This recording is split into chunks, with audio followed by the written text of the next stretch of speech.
औज़ुबिल्लाहि मिनश्शैतानिर्रजीम बिस्मिल्लाहिर्रहमानिर्रहीम अस्सलामु अलैकुम वरहमतुल्लाहि वबरकातुहू। सूरह निसा को कल हमने शुरू किया था। या अय्युहन्नासु उब्दू या अय्युहन्नासु तकुल्लाह रब्बकुमुल्लज़ी, ऐ इंसानों उस रब से डरो जिसने तुम्हें पैदा किया।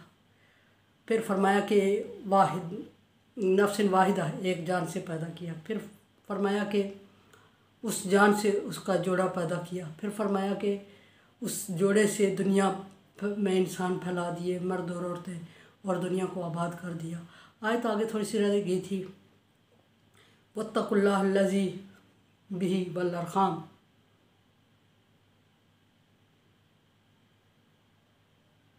और उस ज़ात से डरो जिसका वास्ता दे के तुम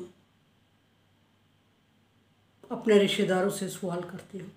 यानी कि वालिदैन हमारे, बहन भाई हमारे, तल्लुकात हमारे, रिश्ते हमारे, नाते हमारे, वल अरहाम, वो अरहाम में रहम से निकला है। इसमें सारे रिश्तेदार आते हैं, ज़्यादा ननियाली रिश्तेदार, क्योंकि ननियाली रिश्तेदार जो होते हैं उलिल कुर्बा कहते हैं। ददियाली रिश्तेदारों को अरहाम, ननियाली रिश्तेदारों को रहम से निकला है, क्योंकि ननियाली रिश्तेदार लवली होते हैं और मोहब्बत और रहम का जज्बा उनमें ज़्यादा होता है, इसलिए उनको उलुल अरहाम कहा गया है। फरमाया लेकिन यहाँ सारे रिश्तेदारों पे डिपेंड करेगा, सारे रिश्तेदारों के लिए बोला जाएगा। फरमाया कि उस ज़ात से डरो जिसका वास्ता दे के तुम रिश्तेदारों से सवाल करते हो। रिश्तेदारों से भी अगर हमें कोई रिश्ता, वालिदैन, माँ बाप, बहन भाई, बच्चे, औलाद, पोते नुआ से जहाँ तक भी आखिर जाता है, वो भी अगर हमें कोई चीज़ देता ही है तो भी ताल्लुक़ और वास्ता उसमें दरमियान में अल्लाह तबारक व तआला का ही आता है। और अगर दूसरे किसी से रिश्ता लेना हो, क्योंकि मुवद्दत और मोहब्बत, पहली बात यह कि डालने वाली अल्लाह की ज़ात है, और देने पे अगर हम नहीं भी मांगते, फरमाया कि तसाअलूना बिही वल अरहाम, कि उस ज़ात से डरो जिसके नाम से तुम अपने रिश्तेदारों से मांगते हो, नाम दे के तुम मांगते हो। और अगर हम नाम दे के नहीं भी मांगते तो वो कोई डर से हमारी मदद करता है तो वो सिर्फ़ अल्लाह के डर से करता है। कोई मोहब्बत और मुवद्दत से करता है तो भी अल्लाह की तरफ से डाली हुई मोहब्बत और मुवद्दत से करेगा। और कोई खुलूस से करेगा तो खुलूस भी अल्लाह ताला ने दिया हुआ है। कोई अजर की नीयत से करेगा हमारी मदद, एक दूसरे की करेंगे तो भी अल्लाह की दी हुई अजर उसके दिल में रहम आएगा, और अजर और नीयत के जज्बे से करेगा, अल्लाह ताला उसके दिल में जज्बा डालेगा तो तब करेगा।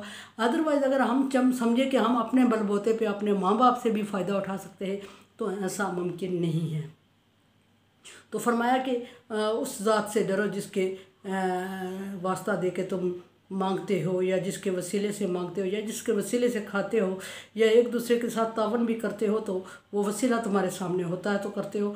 अल्लाह का अगर वसीला दरमियान में न हो, और अगर अल्लाह ताला ने, देखें कायनात ही वजूद में नहीं आती अगर मतलब अल्लाह के हुक्म के बगैर, कुन कहने के बगैर कायनात ने वजूद में नहीं आना था। तो हम अगर समझें कि हमें मांगा ही नहीं आ रहा, हमें मिल गया, और अल्लाह फरमा रहा है कि रिश्तेदारों से जिनसे मांगते हो अल्लाह के नाम पर उस ज़ात से डरो, तो मांगने से मतलब ये नहीं जिस तरह हम हाथ फैला के मांगते हैं। मांगने से मतलब ये है कि देने का जज्बा, ना देने की नफ़रत, ना देने का जज्बा, खुलूस, मोहब्बत, हमदर्दी, जो भी है, तरस, रहम, जो भी हमारे दिल में आता है, हम एक दूसरे की मदद करते हैं, मांगे या बगैर मांगे, वो सब अल्लाह की देन है। और उससे भी ज़रा पीछे चले जाए तो कायनात को अल्लाह तबारक व तआला ने तख्लीक किया, और अल्लाह तबारक व तआला ने ये रिश्ते बनाए। और अगर वो रिश्ते ना बनाता, पहले भी मैं जिक्र कर चुकी हूँ कि अगर अल्लाह तबारक व तआला ज़मीन से इंसान को उगा लेता तो इंसान तो बढ़ जाता, पल जाता, फैल जाता दुनिया में, जिस तरह के दूसरी रोदगी हमारी उगती है और फैल जाती है और ख़त्म हो जाती है।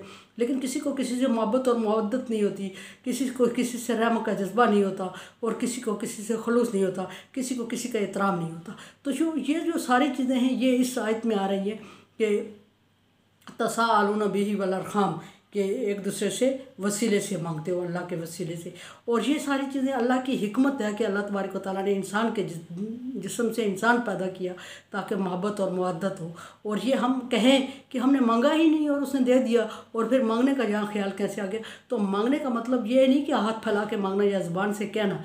मांगने का मतलब ये है कि उसने मोहब्बत और मुवद्दत और वो जज्बात, वो चीज़ें दी जिसके ज़रिए से हम एक दूसरे के करीब हुए और हमने एक दूसरे पर रहम किया और हमने एक दूसरे पर तरस खाया और हमने एक दूसरे से प्यार किया और हमने एक दूसरे को खिलाया, हमने एक दूसरे से खाया। ये सारा तभी होता है जब अल्लाह तबारक व तआला ने लिखा होता है, वरना हमारे रिश्तेदार, कोई किसी का रिश्तेदार किसी का काम नहीं। आगे अल्लाह ताला ने फरमा दिया, इन्नल्लाह कान अलैकुम रकीबा, अल्लाह तबारक व तआला तुम्हारे ऊपर निगहबान है। यानी ये भी फरमा दिया कि अल्लाह तबारक व तआला ने तुम्हें एक मर्द और औरत से पैदा किया और एक मर्द से पैदा किया, फिर मर्द को दुनिया में लाया और फिर मर्द ही से उसका जोड़ा पैदा किया। थोड़ी पीछे जा रही हूँ मैं। और मर्द से जोड़ा पैदा किया, फिर उस जोड़े से दुनिया में ज़मीन पूरी में इंसान फैला दिए, इंसान को आबाद ज़मीन में कर दिया या ज़मीन को आबाद इंसान से कर दिया, दोनों चीज़ें बराबर आ गई। और उसके बाद ज़मीन को आबाद करने के बाद आगे अल्लाह ताला फरमाता है कि अब जब जिन रिश्तेदारों का तुम घमंड करते हो, जिनका तुम गुरूर करते हो, तकब्बर है, तुम्हें फ़ख्र है, एक दूसरे पे जितलाते हो और उन रिश्तेदारों से भी मांगते हो, तो मेरी मोहब्बत और मेरी दी हुई मुवद्दत से मांगते हो और मेरे दिए हुए जज्बे से एक दूसरे के काम आते हो। अदरवाइज़ अल्लाह तबारक व तआला अगर ये जज्बा छीन ले तो माँ बच्चे को दूध ना पिलाए। अगर अल्लाह ताला ये जज्बा छीन ले तो बच्चे बूढ़े माँ बाप की कदर ना करें। अभी ऐसा हो भी रहा है और ये सारी अल्लाह की देन है। अल्लाह फरमा रहा है कि रिश्तेदार किसी के काम नहीं आने वाले। आगे अल्लाह फरमा रहा है कि फिर माँ और बाप से पैदा किया तुम्हें, एक इंसान मर्द और औरत से पैदा किया, मर्द और औरत से पैदा करने के बाद तुम्हें आज़ाद नहीं छोड़ा, फिर मोहब्बत और मुवद्दत डाली, फिर उसके रहम और मोहब्बत और मुवद्दत से तुम एक दूसरे से सहारा लेते हो, वसीला लेते हो, चलते हो फिरते हो, एक दूसरे का काम आते हो। वरना अगर एक रोटी बनाना पड़ती है, जिसको हम कहते हैं खुद एक सुई बनाना, एक छोटी सी एक सुई है, एक दिया सलाई है जिससे हम आग जलाते हैं, उसको बनाने में देखिए कितने लोगों का तावन शामिल है और वो तख्लीक नहीं हो सकी। और ज़ीरो चीज़ को तख्लीक करना और किसी का ख्याल रखना तो किसी की बस की बात ही नहीं है। और उसके लिए हमें एक दूसरे का कितने बड़ी हमें कम्युनिटी का तावन चाहिए होता है, कितने लोगों का तावन चाहिए होता है। जब हम एक रोटी बनाते हैं, ज़रा सोचें कि रोटी बनाने से पहले दाना किधर से आया, दाना से अनाज किधर से उगा, अनाज से आटा किसने बनाया, आटा से फिर आटा लाया कैसे गया, आटा लाए गए से बाद फिर आग जलाने का एहतमाम कैसे किया, आटा गूंदने के लिए पानी कहाँ से आया, पानी के नमक कहाँ से आया, नमक में से फिर आटा गूंदा कैसे, हमने वो खाना बनाया, रोटी बनाई और फिर आग जलाई और फिर चूल्हे की ज़रूरत पड़ी, फिर तवे की ज़रूरत पड़ी, बर्तन की ज़रूरत पड़ी। ये सारा एहतमाम अल्लाह तबारक व तआला याद दिलाते हुए फरमा रहे हैं कि ये सारा एहतमाम एक दूसरे के लिए तुम करते हो, रिश्तेदार हो या दूसरे हो। अल्लाह तबारक व तआला ने इंसानियत को ज्वाइंट कर दिया, जोड़ दिया और ये एक दूसरे के मोहताज बना दिए और उसी के वसीले से हम एक दूसरे से तावन की उम्मीद भी करते हैं और उसके वसीले से हम एक दूसरे के करीब भी होते हैं, उसी की दी हुई मोहब्बत और मुवद्दत से करीब। फिर ये भी दूसरा इनाम करके अल्लाह ताला ने इंसान से इंसान को पैदा करके फिर भी अल्लाह ताला ने इंसान को जानवरों की तरह आज़ाद नहीं छोड़ दिया। अल्लाह फरमा रहा है कि इन्नल्लाह काना अलैकुम रकीबा, अल्लाह ताला तुम्हारे ऊपर रकीब निगहबान है, निगरान है और वो तुम्हारी निगरानी कर रहा, मुसलसल किए जा रहा है। निगरानी जब मुसलसल किए जा रहा है तो उससे ये होता है कि ये कि हम किसी के पाबंद हैं, हम किसी के अंडर हैं और हम किसी की निगरानी में हैं। और जो अहले इल्म और अहले ज़र्फ़ लोग होते हैं वो अपने आप को आज़ाद कभी नहीं समझते और जो लोग आज़ाद समझ लेते हैं वो बागी हो जाते हैं और जो बागी हो जाते हैं अल्लाह से बगावत करके, इंसान से इंसान बगावत करके इधर उधर हो जाता है, अल्लाह से बगावत करके जाने की कोई जगह ही नहीं है। अल्लाह फरमा रहे हैं कि ज़मीन आसमान के किनारों से निकल के दिखाओ, भाग जाओ, किधर जाओगे, कोई जगह ही नहीं है। अल्लाह की बनाई हुई कायनात के अलावा कोई जगह ही नहीं है जाने की।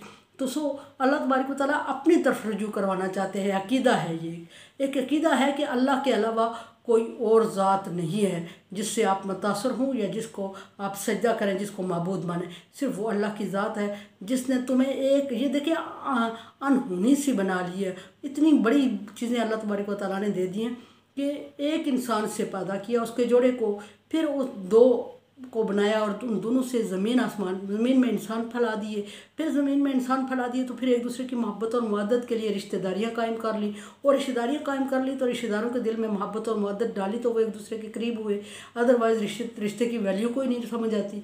और उसके बाद फिर अल्लाह तबारक व तआला फरमाते हैं कि रिश्ते बना के तुम्हें एक माँ बाप से पैदा करके फिर तुम्हें आज़ाद नहीं छोड़ा, रकीबा, तुम्हारे ऊपर निगरान मकरन हूँ मैं और देख रहा हूँ और करामन का तबीन रख दिए और वो देख रहा है और वो हमें पढ़ रहा है, स्टडी कर रहा है, समझ रहा है और वो समझ रहा है कि कहाँ से कहाँ इंसान ने इंसान को इग्नोर किया, कहाँ उसको जज़ा मिलेगी, कहाँ सज़ा मिलेगी दूसरे के काम आने पर। इस सिस्टम के तहत अल्लाह ताला ने इंसान को बाउंड कर दिया और इंसान जुड़ा हुआ एक दूसरे के काम आ रहा है। तो उससे ये अल्लाह तबारक व तआला ने सूरह निसा के शुरू में एहसास जतलाया कि इबादत दुनिया में नहीं आ सके थे, दुनिया में आए हो तो फिर गुजारा ही नामुमकिन था, गुजारा हुआ है तो फिर तलाक़ात निभाने ही नामुमकिन थे, मोहब्बत और मुआदत कुछ भी नहीं कर सकते थे। तो ये सूरह निसा की आयतें मैंने आपके सामने, कुछ मेरे मोहसिन लोग मुझसे कुछ बात कर रहे हैं। बात यह कि मैं कोई बहुत मजहबी नहीं हूँ, दुनियावी लेवल पे तालीम याफ्ता हूँ और इतना गहरा इल्म भी नहीं रखती हूँ, और कुछ चीज़ें नागवार गुजर रही हैं तो भी माजरत चाहती हूँ। हर इंसान के मेयार पे हर इंसान पूरा उतरा भी नहीं करता। हमारे पैगंबर भी आए हैं तो वो भी 100% लोग उनसे मुतमईन नहीं हुए, बड़ी मुश्किल से 20% लोगों ने वो भी किया। जो मेरे चैनल को देख रहे हैं, लाइक करें, डिसलाइक एज यू लाइक, लेकिन मेरे लिए दुआ ज़रूर करें। ला खौफुन अलैहिम वला हुम यहज़नून। जो लोग लाइक कर रहे हैं उनका भी शुक्रिया, जो नहीं कर रहे हैं उनका भी शुक्रिया। ला खौफुन अलैहिम वला हुम यहज़नून। कोरोना वायरस से बचने के लिए दुआ करें और अपने आप को एहतियाती तदाबीर तमाम अप्लाई करें ताकि किसी को कहने की ज़रूरत ना पड़े। इंसान को दूसरों के समझाने की ज़रूरत कम ही पड़ा करती है, लेकिन इतनी भी नहीं कि डंडा लेके दूसरा हमारे पीछे फिरता रहे, फिर बात वही आ रही है। चैनल को सब्सक्राइब करें, like dislike as you like. अल्लाह हाफिज़।